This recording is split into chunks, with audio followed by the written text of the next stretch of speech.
Welcome আলামিন study 360। আজকের ভিডিওতে আমরা তোমাদের রোগ ব্যাধিকে সঠিকভাবে জানি, সুস্থ থাকার নিয়ম মানি। এই অধ্যায়ের যে সকল একক কাজ, দলগত কাজ এবং শখ পূরণ রয়েছে সব কিছুর সমাধান দেখব আজকের এই একটি ভিডিওতে।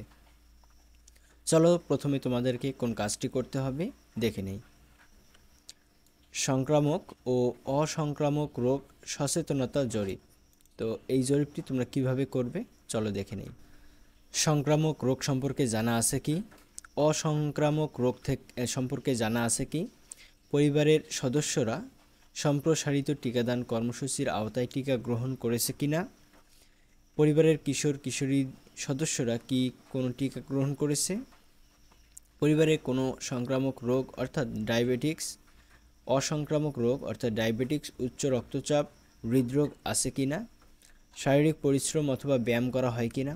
বিশুদ্ধ ও নিরাপদ পানি পান করা হয় কিনা? দৈনিক সুষম খাবার খাওয়া হয় কিনা?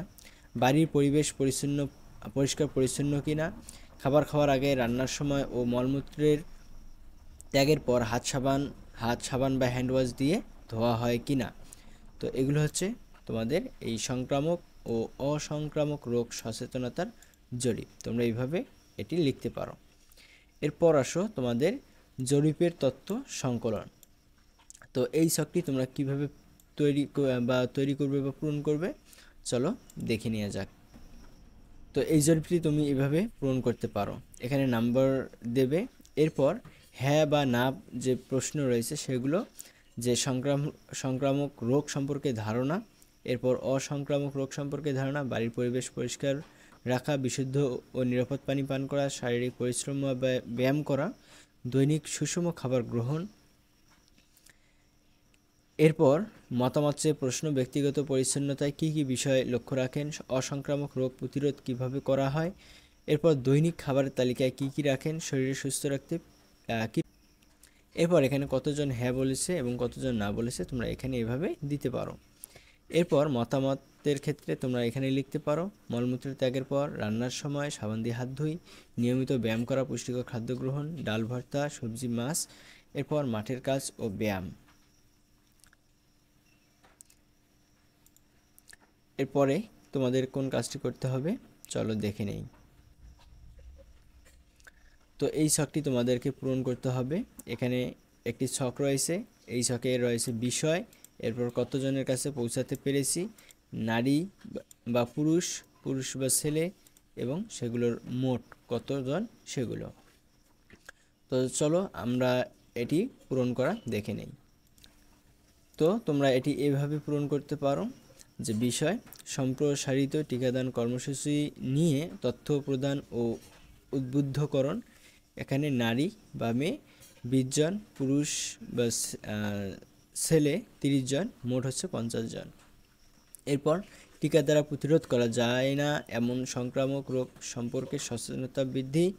এক্ষেত্রে 20 জন, এখানে 32 জন, মোট হচ্ছে 54 জন। এরপর অসংক্রামক রোগ প্রতিরোধে জীবনযাপনের স্বাস্থ্যকর অভ্যাস গঠনে উদ্বুদ্ধকরণ। এখানে 35 জন, এখানে 35 জন, মোট হচ্ছে 70 জন। পরবর্তী কাজে কি বলা আছে চলো একটু দেখে নেই। এরপর একটি ছক দেয়া রয়েছে, তো এখানে তোমাকে এখানে মাস দেয়া রয়েছে। এরপর নিয়মিত শরীরচর্চা ও খেলাধুলা, এরপর স্বাস্থ্যকর খাবার গ্রহণ, ধূমপান এবং যে কোনো তামাক জাতীয় পদার্থ গ্রহণে বিরত থাকা, মানসিক চাপ ও অস্থিরতা ব্যবস্থাপনায় কার্যকর পদ্ধতি। এরপর এখানে তোমাকে নম্বর দিতে হবে, এরপর তোমাকে একটি মন্তব্য দিতে হবে। এটি কিভাবে করবে চলো দেখে নেই। তো তোমরা এটি এভাবে দিতে পারো, নম্বরের ক্ষেত্রে 5, মন্তব্য খুবই ভালো। এভাবে তোমরা প্রত্যেকটি তোমার নাম্বার এবং মন্তব্য দিতে পারো। আমি তোমাদেরকে জাস্ট বোঝানোর জন্য এগুলো দিলাম। এর পরবর্তীতে নম্বর 3 মন্তব্য হচ্ছে সন্তোষজনক। এর পরবর্তীতে নম্বর 4 মন্তব্য হচ্ছে ভালো। এরপর নম্বর 3 সন্তোষজনক নয়। এরপর নম্বর 5 খুবই ভালো। তো এইভাবে তোমরা সবগুলো নম্বর দিতে পারো এবং মন্তব্য করতে পারো। এই অধ্যায়ে যে সকল কাজ করতে হবে তোমরা বুঝতে পেরেছো।